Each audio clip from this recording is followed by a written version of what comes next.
আল্লাহ তাআলা মন সবাইকে দেন, মন থেকে ভালোবাসার মানুষও হয়তো অনেককেই দেন, তবে মন থেকে বুঝবে এমন মানুষ কিন্তু খুব কপালওয়ালা মানুষই পায়। একবার জাস্ট ভাবেন যে পৃথিবীতে যত বিচ্ছেদ হয় তার সবচেয়ে প্রধান কারণটা হচ্ছে মিসআন্ডারস্ট্যান্ডিং, একে অপরকে ভুল বোঝা।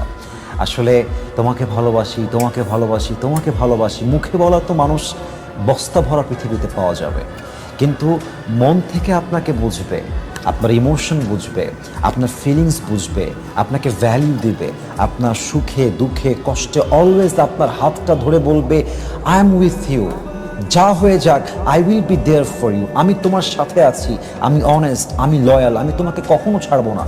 ऐसे इंसान कहाँ मिलते हैं यार, आज तक तो मुझे कोई ना मिला। আমার মনে হয় যে একজন বোঝার মানুষ থাকলে, অনেস্ট অ্যান্ড লয়াল মানুষ থাকলে আপনার জীবনে আর কোনো কিছুর প্রয়োজন হবে না ইনশাআল্লাহ।